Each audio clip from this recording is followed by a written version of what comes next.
इतनी ठंड में ये व्यक्ति पानी पे डुबकियां क्यों लगा रहा है? ये ब्राह्मण प्रातः स्नान करने को गए, तो जैसे स्नान करके बाहर निकले तो मेंढक पैर के नीचे आ, तो उन्होंने सोचा मैं अशुद्ध हो गया, महापाप हो गया। तो उन्होंने फिर उस पाप को धोने के लिए 108 बार डुबकी लगाने का संकल्प किया।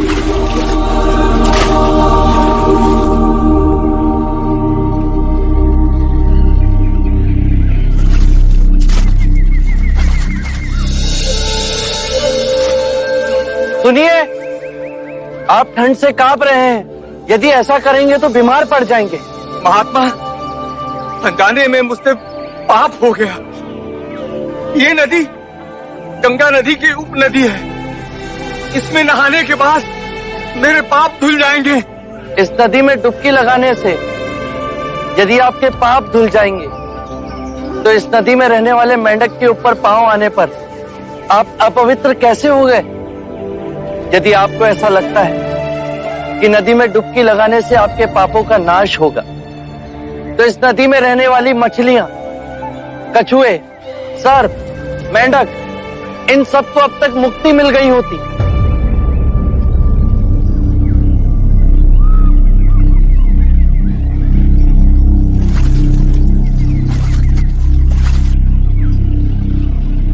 बात तो सत्य कह रहे हैं महानुभाव।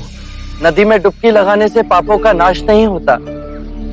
अपने पापों का नाश करने के लिए विवेक जगाना आवश्यक है। इतनी साधारण बात को समझाने वाला कोई असाधारण ही हो सकता है। महात्मन, कब से बनाए हुए रास्ते पर अंधे पशु की तरह चल रहे थे। आपने हमारी आंखें खोल दी। हर वो बात जो लिखी गई, जो हमें सिखाई जाती है, जो असंख्य वर्षों से दोहराई जा रही है, उसमें संदेह करना।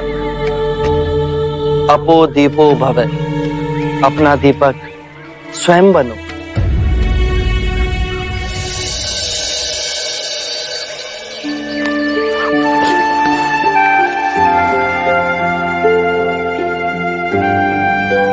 आप धन्य है महात्मा।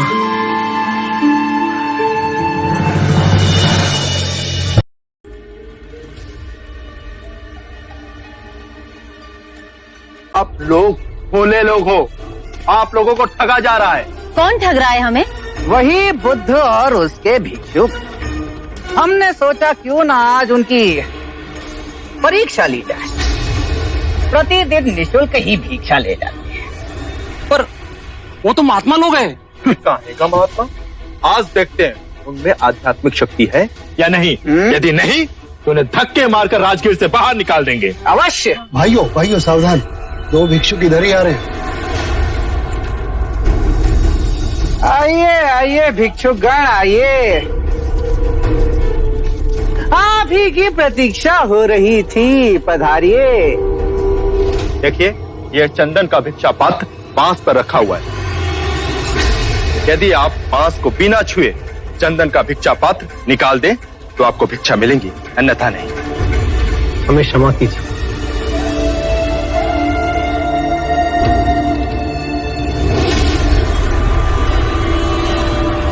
क्यों बंधु, समस्त गांव के समस्त तो बड़े महात्मा बने फिरते हो और एक छोटा सा कार्य नहीं कर सकते?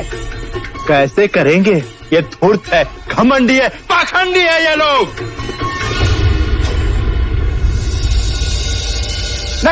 नहीं, ये पाखंडी नहीं, अपितु नपुंसक है, नपुंसक। तभी तो भिक्षुक बने फिर रहे हैं। पता है इसका गुरु, धूर्त गुरु बुद्ध भी अपनी पत्नी को आधी रात में छोड़कर भाग गया था। सत्य वचन। बस के आगे मेरे गुरु को एक भी अपशब्द कहा तो मेरे गुरु के चरणों की धूल भी नहीं हो तुम लोग। तुम्हें हमारी सिद्धि देखनी है। इस बांस के डंडे को बिना छुए इस चंदन के भिक्षा पात्र को मैं नीचे उतार लाऊंगा। साख्य मुनि सिद्धियों के प्रदर्शन को अटकाने का साधन मानते हैं, परंतु इनके लांछन का प्रति उत्तर देना ही होगा।